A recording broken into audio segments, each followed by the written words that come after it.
We try to simplify all these complex terms in crypto. We are deploying already in 6 testnets: Stargate, Archway, Neutron. So that means my wallet could be controlled by other apps or automations or something like that? Yeah, exactly. Hello, Javi. Hello. Welcome. How was your awesome week? Well, it was amazing. It's been a pleasure to be around with people with the same motivation of bring blockchain technology, crypto to, let's say, mass adoption. Try to onboard people and create amazing tool to make people's lives easier. You guys are building Vectis, right? Yeah, right. And as far as I know, also because we already talked before, it is a smart contract wallet. Is that correct? Yeah, it's, at the end it's a smart contract. We call it a Vectis account, to make it easy for people to understand, because you have the process of creating an account, which is essentially a smart contract. So yeah, it's a smart contract wallet.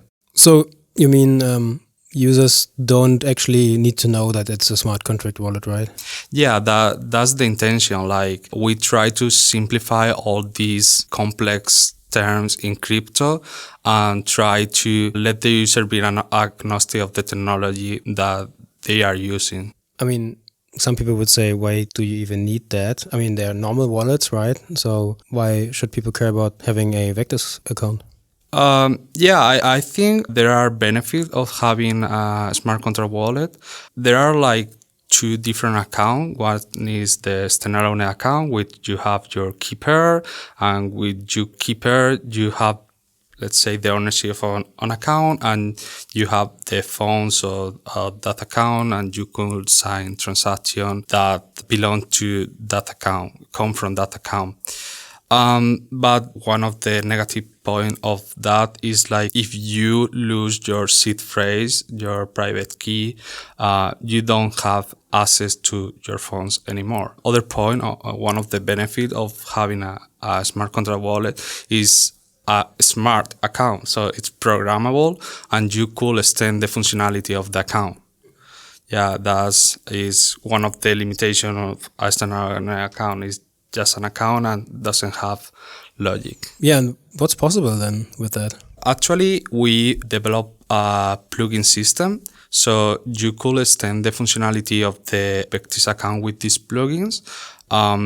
We have 4 different types of plugin. One is execution plugin. So in the flow of a smart contract wallet, you still need an external account that triggers the transaction through the Vectis account. So with the plugin, is the plugin who trigger the transaction through the Vectis account. And that plugin could be triggered for a third party. And that third party could be another contract, could be a Web2 bot, or something else that trigger that transaction. So that means my wallet could be controlled by other apps or automations or something like that? Yeah, exactly. With this plugin, you give the permission to trigger in your behalf. And what kind of cases would be useful for that? I could give you some of them. For example, we have another kind of plugin, which is pre-transaction. So pre-transaction plugins are some kind of guard. So it's like a checking before to submit the transaction to the blockchain. So if the transaction doesn't meet some condition, the transaction is aborted. One example of that is a spending limit. You could define a limit, and if you overpass the limit that day, you could abort the transaction. And does that mean it's automatically aborted, or does it mean somebody gets a notification or something? No, it's automatically. It's you can't broadcast the transaction to the blockchain. And what would happen if I want to do that? There could be a mechanism. We could talk about that later, but we are now in the hackathon and we want to include CK Snark to allow to do some kind of operation in the smart contract account, for example, update the limit, or having a two-factor authentication to authorize to, in this case, okay, it's overpassed the limit, but still I want to execute the transaction. And like you could also have like a window of 24 hours to set that limit up and then down again, or? Yeah, like the plugin, you could configure that in any sense you want. Like it's completely flexible. Another case could be, for example, in the execution one, we have one plugin which is Chromekitty. It's already official one. People could install it from our dashboard. We have a dashboard where people has the onboarding. They create the account, so they get into the dashboard and they could see their balance, their transaction, like everything in one view. There is a section which is the plugin one, and we list all the plugin there. This plugin, the Chromekitty one, which is official one because it's in the plugin registry. You could install it. You could like configure tasks. So, for example, imagine I want to have a DCA strategy. So I could create a DCA strategy like a task in Chromekitty. And this in combination with Chromcat, because Chromcat is a wrapper of Chromcat, that is another function of the plugin. It could extend the functionality of the protocol, in this case Chromcat. And in Chromcat, you have to top up a smart contract in advance, and also you have to take in consideration the fees, because if you run out of phones, like Chromcat doesn't trigger anymore the trust. So in that plugin, we have auto refilling. So it's refilling Chromcat every. Like you could configure that in the parameter you want. It's like execute the strategy you want with DCA, but that is just an example. You could automate transaction in the future in whatever sense. And is it called Chromekitty because it's like has less functionality than Chromcat offers, or can you do everything that also Chromcat can do? No, it's like all the functionality that Chromcat offer, but we add extra functionality on top of this. But it's like a wink to Chromcat name.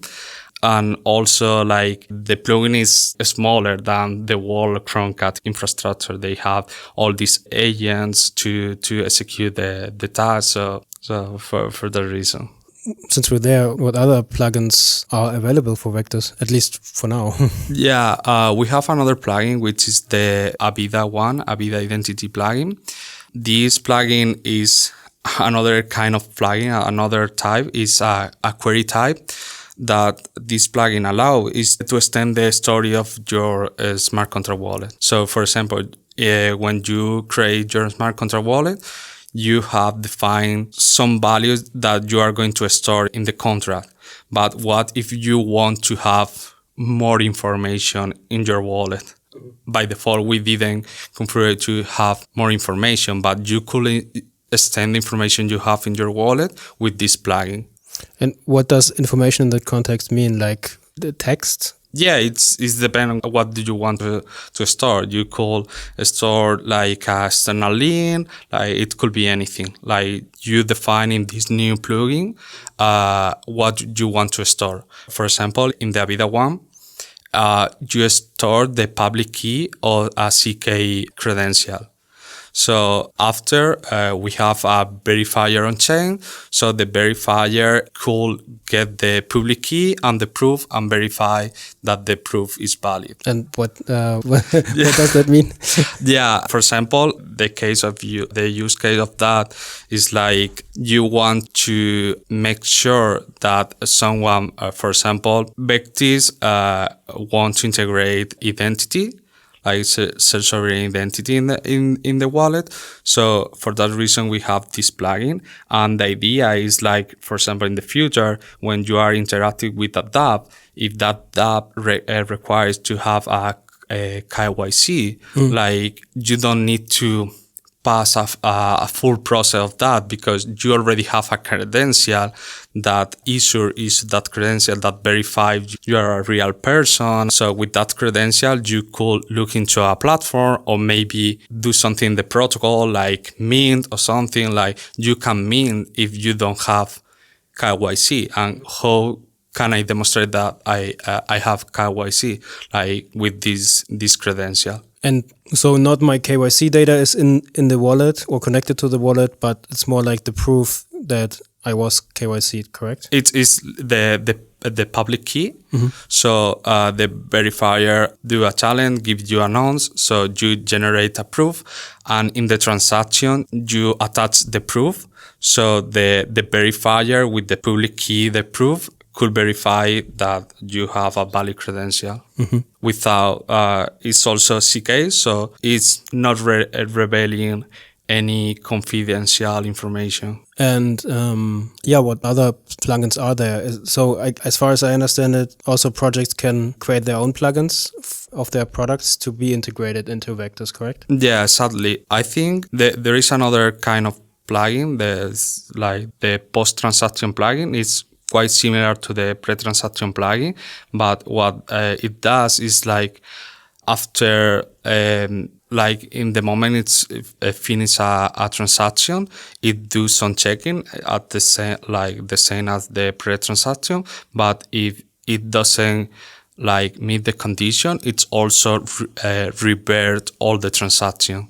Okay, well, can you give an example? In which case would that make sense? One example is like, I don't have a case in mind of this, but to say something is like, you could do a swap operation. Maybe you didn't specify the slippage when it finished the swap. You could check what was the slippage of that transaction, and if it's higher, like you could revert the whole transaction. Okay. And the transaction is not made. So it could implement safety measures for some stuff. Yeah, the purpose is to the safety purpose. These are the two plugins we already have.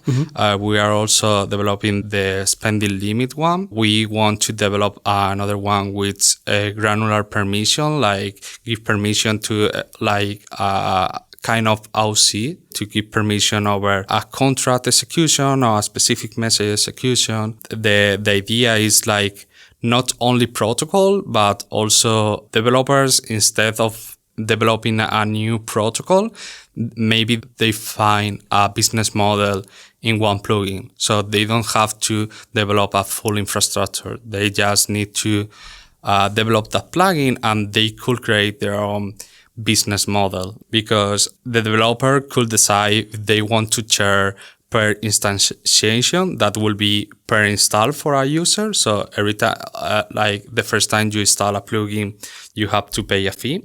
Or it could be like per transaction. So every time, taking the example of the DCA, every time that it does a transaction, it charges a fee. The developer. It's a great way to get revenue in easy way. Also, what we were saying about extending your protocol, like you could use a plugin to extend the functionality of your protocol. And other cases could be like for your own purposes. Like we have a plugin registry. So that plugin registry are listed in the dashboard. So because we have two different ways of install plugins. Like one is the official one through the plugin registry, but you could install any other plugin that is not in the plugin registry. Just with the code ID, you could install it. So that means that also it's interesting for like companies or institutional? Yeah, they could have their own, like, for example, extended functionality and having a multi-sig or multi-accounts. They could configure that with plugin and have like permission rules. And this permission rule could be through plugins. And in case of institutional, like one person could have the custodial, or like a group of person could have the custodial of several accounts, but whoever, like there are other person that could execute some kind of transaction in the account through these plugins. Mm-hmm. But they could also manage their funds through such a plugin, right? Like they could completely customize that. Yeah, exactly. And on what kind of tokens or chains does that work right now, or what are your plans there? We are deploying already in six testnets: Stargate, Archway, Neutron. Yeah, our idea is try to find for partnership to find developers or protocol that find useful the plugin and integrate with their platform. And it's not only the smart contract wallet infrastructure. We also have an extension. We are we have this extension integrated in the main wallet adapters. It's so simple to install the Vectis extension and interact with it. And will there be a mobile app to manage all that on the go? Yeah, the idea of the Vectis extension is like you call to the account section and there is a synchronized button. So every account that has, like, when you configure the extension, you have to set up a controller account.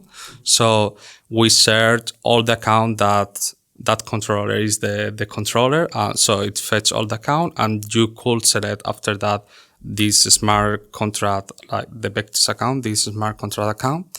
And you could interact with the dApps, with the protocol using the smart contract account. And also the widgets, do they work then on mobile if there will be at any point like a mobile app, or how does that work? We want to have a mobile wallet. We are working on that, and we want to give the same functionality we have in the extension, but also in the mobile wallet. And let's talk about the identity thing. Yeah. Is there any more like that goes into that? Is that connected to the Vectis account, or is that identity? We believe that identity will be self-sovereign identity, which is a framework, will be adopted in really soon. For example, there is a regulation in Europe, the electronic digital identity, and it's spelled like 80% of the citizen will have this digital identity. There will be like ecosystem around this digital identity. Vectis want to be part of this movement. So this is a regulation in Europe. And how would that look like if that's implemented? They want to have identity wallet. There will be like other platform like simulating a bank or where you could share your credential. There will be services around this. There are two main different kinds of credential: the W3C and anonymous credential, which are CK credentials. We are working mainly in the CK credential. Nimblad was one of the contributors to anonymous credential version 2. I think that brings a lot of value because you could prove things with your own identity in internet. That is a real issue now because our vision is at some point token is gonna be regulated. It's already in USA and also with the MiCA law coming next year. So we have this vision of regulation, and we also believe that at some point wallet could be regulated. So that means that in some way you have to comply with the law and you will have to pass this KYC or a way to identify yourself. And we believe that is with self-sovereign identity. You're talking about the EU, right? That they require that? Is that correct? Or who's calling for that digital identity? Who's behind that? Yeah, they are bringing this regulation. It's already exists. It's like EI DAS version 1. Now is the version 2, and they changed some things that they have this expectation in the future. And is that more like an open standard, or like? Yeah, they are defining an open standard. Okay, and yeah, basically everybody can create their own digital identity. I'm not sure about that. I think if the wallet comply with the standard, I guess so. If we could see the case like Apple that they include credential in their new wallet. So I guess so that wallet that comply with the specification could also have credential. And does that mean what would be in that identity? Like what would be part of it? Just like my name and a proof that that's really me, or yeah, what would be in there? like it doesn't have to be like a ID card. Like it could be something else, like for example, a credential. You work in a company, so when you apply for job position, so you attach your credential. It's like it's verified you work for. It's like in some way companies can verify your experience and your expertise. So having that credential also for universities or license card, like everything could be a credential, even your Netflix access. And where does the data then come from? Let's say I'm like my work history, for example. Yeah, this come from the trust triangle. There is like a issuer. The issuer is who under some there are rules that not rule like some standard. Yeah, some standard that they have to follow. So legally, they can issue that credential. So it's like an entity that legally could issue credential because they comply with the standard and the encryption and all the requirements to issue a credential. The issuer, like it will ask some information for you, or maybe it's already have that information and it's gonna issue a credential for you. So you are going to hold that credential as a user. There is like a third piece that is the verifier. The verifier verified that credential is valid. And in that example of I don't know, storing the work experience of somebody, that would mean that the employer says, yeah, Javi really works for me, and then who would then confirm that? Or yeah, in this case, it could be the company who, there are different kind of issuers. In this case, could be the company who issue the credential for you, maybe through issuer which is authorized to issue the credential. They are not issued by themselves. They use a third party that can issue credential, and they will go to that issuer and, hey, I need to issue this credential for this person. And that would be a company, or could that also live all on chain? Depending on the kind of credential, but it's like people gonna hold that credential off chain, and depending on the case, in case of CK proof, CK credential, they could put the public key on chain to verify that in the future in some cases. And all that is already standardized and implemented in Vectis, in the Vectis account, or how does that work?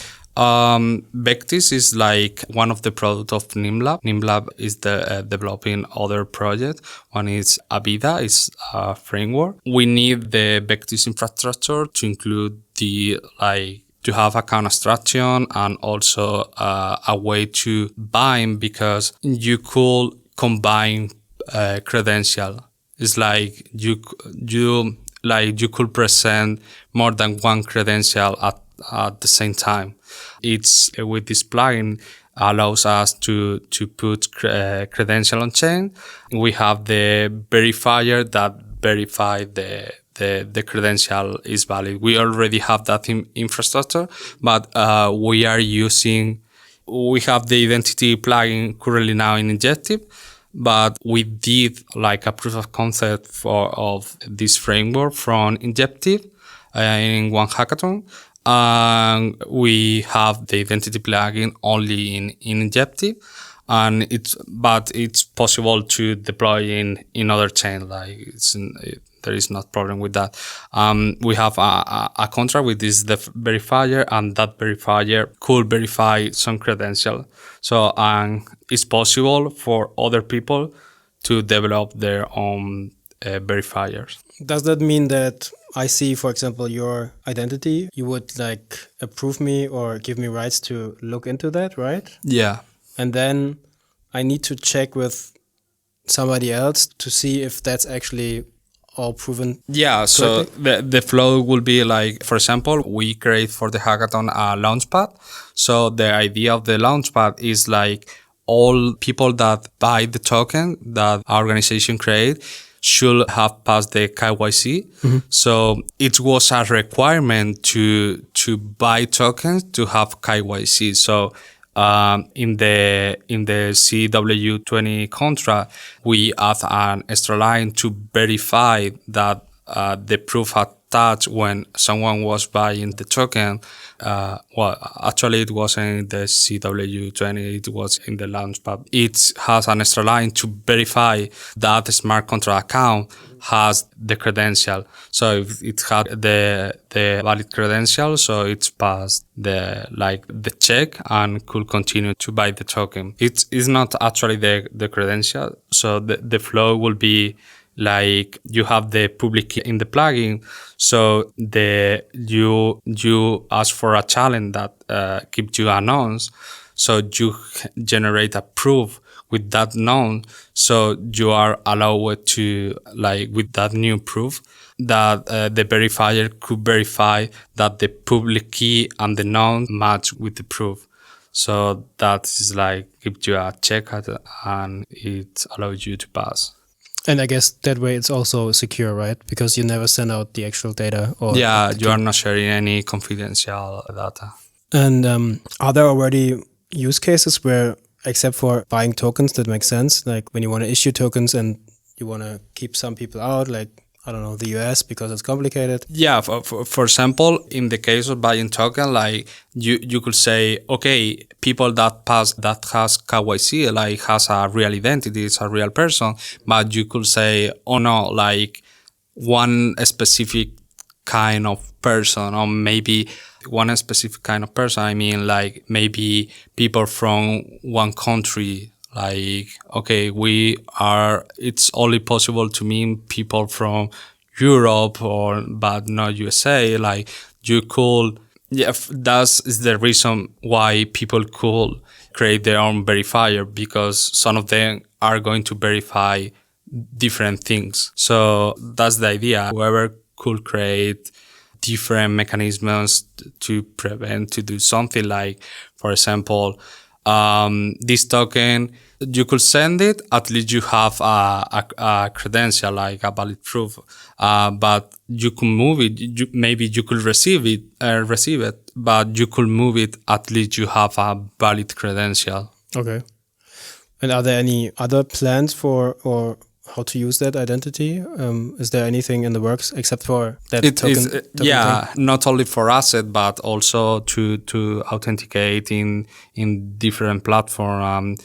Like you have, like, for example, decentralized data pods binding to your identity, and you call decrypt that information and store information in these data pods with the credential.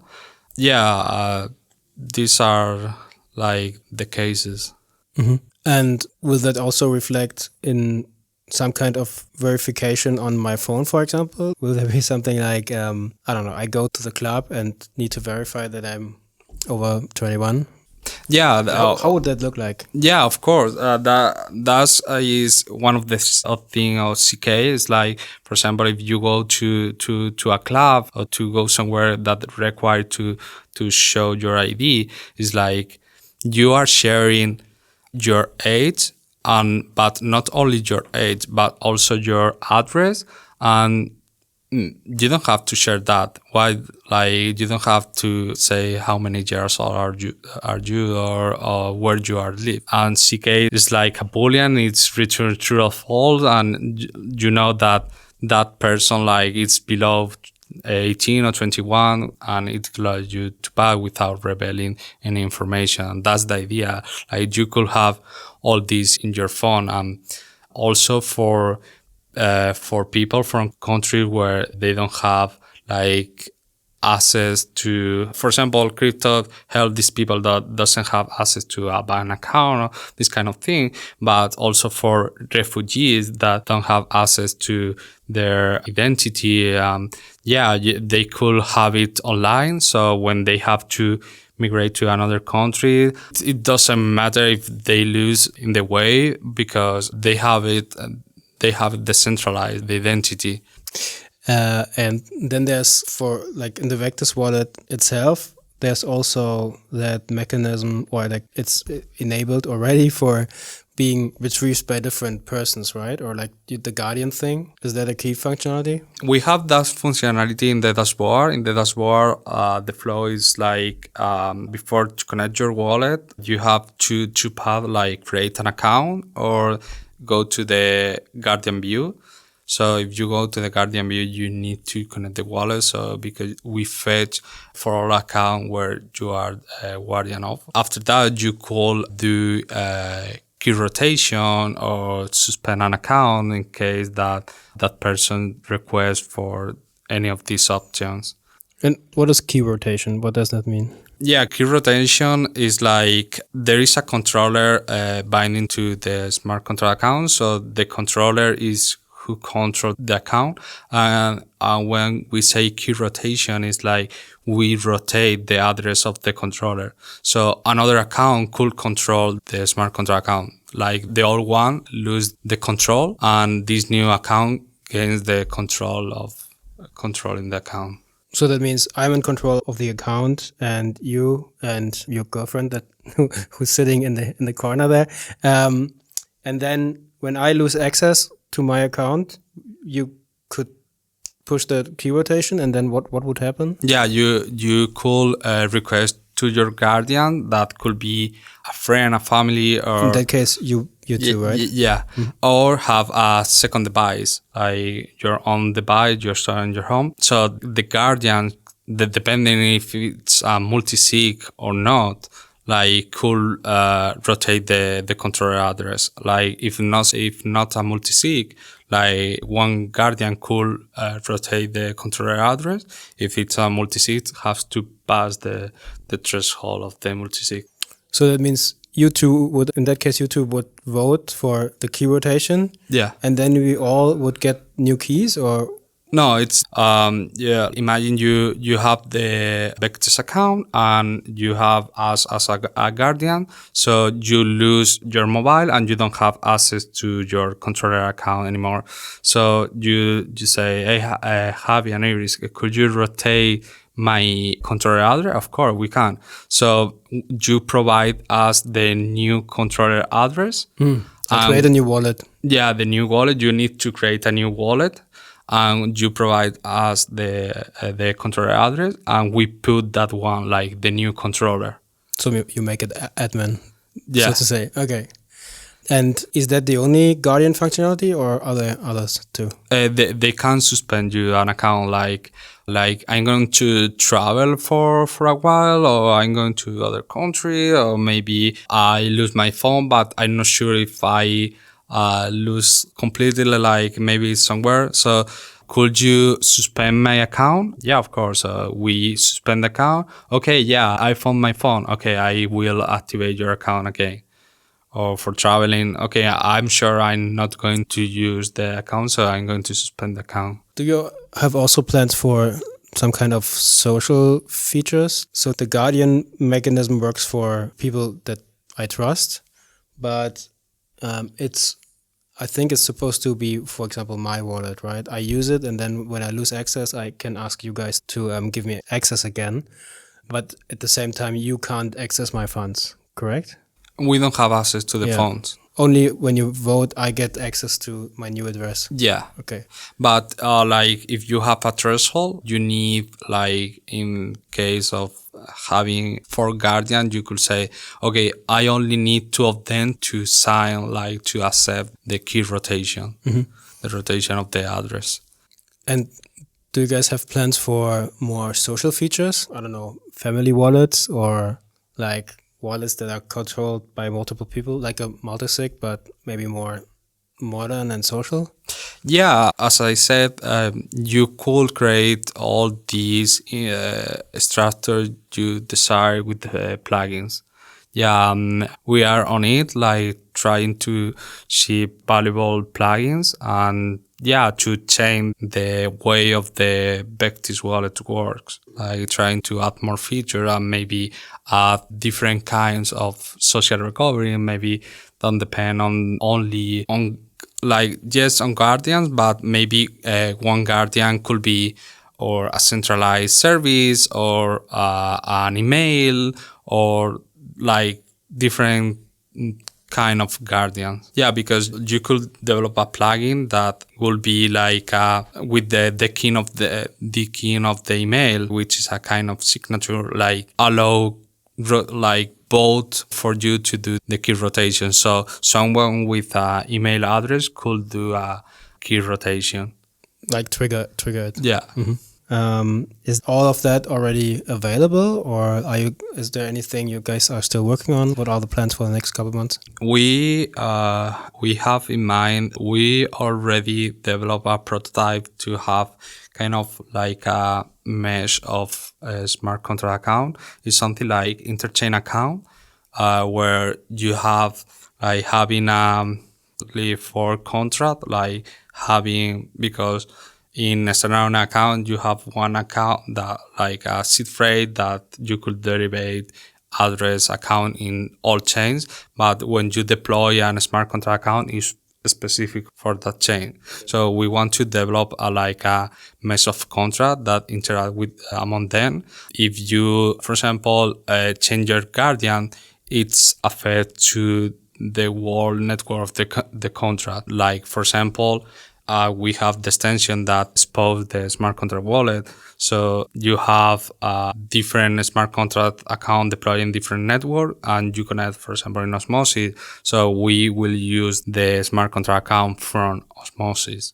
So you could interact with the protocol. And is your goal that in the end people don't even know on which chain they are, or like? Yeah, that's the idea. For example, when you log into, you connect your wallet in Vectis, you don't have to select what network you want to use. Currently now, you have to select in what network you want to deploy your smart contract account, but in the future we want to like avoid that pattern. Like your account is in all network, or at least in all network that we support, and you don't have to worry about, okay, so I need to change what to this network, or deal with, I don't know, like we already have that in the extension, like the drop down where you select the chain ID to get the address. So we want to have domain. So just have a generic one, and like a generic one will route the transaction to the specific smart contract account. Mm-hmm. So totally agnostic for the user. And do you think it's sometime in the future it's possible to also that you guys are reaching out to other networks outside of IBC, or is that possible somehow? It is possible. There are things like MPC, threshold signature, and semi secret, where you could prepare a transaction and sign in for another protocol. Yeah, it's totally possible, and we are looking into that if it's something we want to include, because there are other approaches, like I think it's Polymer. They are creating this roller for IBC, so you could communicate with Ethereum. Also, Axelar have these Ethereum calls. So we want to see what is the best way to expand Vectis farther than the Cosmos ecosystem. What's the long-term vision for Vectis? It is a DAO, right? We actually create the DAO.